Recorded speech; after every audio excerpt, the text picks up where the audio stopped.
The formal classical training comes from my father. My father, however, he went to Pasadena Art Center, he went to France.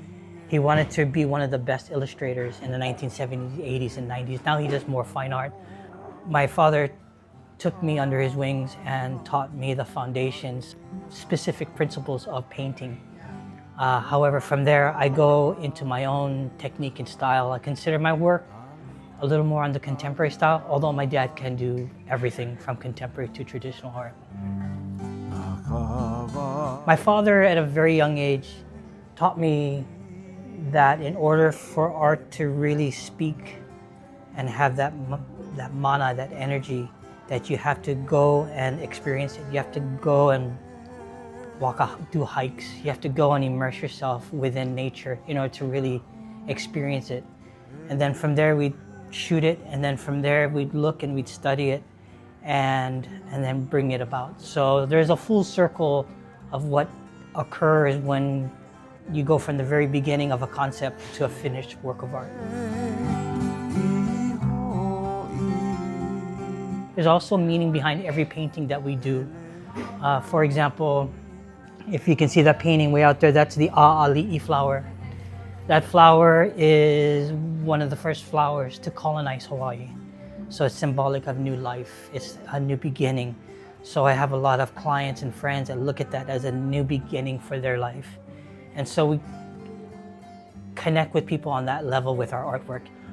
I always emphasize that the work is beautiful through and through, but it's also the meaning, the symbolism, the mana'o, the story behind it is what makes it that much more special.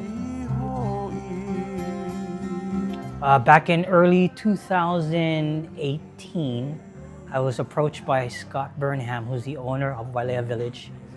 And Scott's goal was to really perpetuate local purveyors, local families, local businesses. And he couldn't think of anybody better than the Sabado family. And so he approached myself, my dad, and we looked at the space. And we wanted to be a space to where we could really perpetuate the Hawaiian culture and Hawaiian history through art, which is what we do. My relationship with Ryan has been a little over, I believe, 5 years now.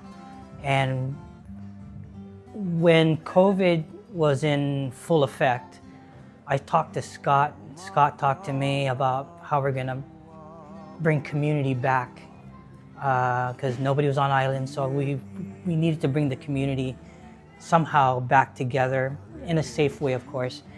And we knew that we needed an anchor if we were going to do a farmer's market. And we knew that Ryan, because of his reputation in representing Maui fruits and vegetables, organic fruits and vegetables, that we knew we needed him to be the foundation of the market. And so I approached him at the Kula market and introduced myself. And from there, it's been an incredible journey with Ryan, and really hoping that we can expand our relationship with him, potentially opening a store next door. And I think it's a nice marriage because what he represents is the same thing I represent, which is the culture, the people, the lifestyle, the people of Maui, and he does the same. There's no farmer's market here. The closest farmer's market on the south side is in Kihei.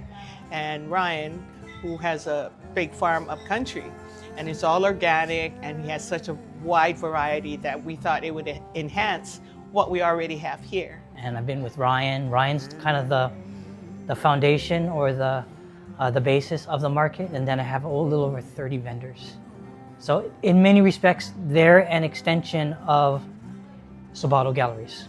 And we owe a big debt of gratitude to Sabado Art Gallery and Aaron and Patty, who have been big supporters of getting us down here from the early days when we were at the Kula Farmers Market, and they wanted to bring some life and vibrancy to this new shopping center. Everybody just looks forward for Tuesday to coming down here and getting good food, and especially the produce. You know, Ryan's produce is fresher than the market. Aaron and Patty are down here every week, making it happen, organizing this beautiful farmers market that has 25 vendors, and we're super grateful that we're able to be part of it And if it wasn't for them, we certainly wouldn't be here. So A lot of our foods now are shipped. They're picked, a lot of the fruits are picked early. By the time they come here, you know, they're already not as fresh as if you have your own farm here and it's picked here. Like for instance, asparagus, he picks them every day. And so they're fresh. They're not packed like weeks before and then shipped. And it's also to help us, each other, you know, sustain on an island where everything has to be shipped or flown in.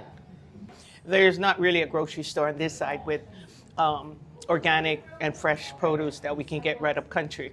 A lot of people that we already talked to are so excited that we're opening a small, you know, grocery store here. So I'm sure it'll be just amazing to have Ryan next door. come and visit them in the gallery.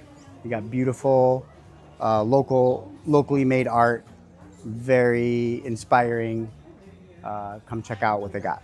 Please come down, everyone. You know, we love to have you. If it's not Tuesday, any day of the week, yeah, we're looking forward to greater things in the next coming months.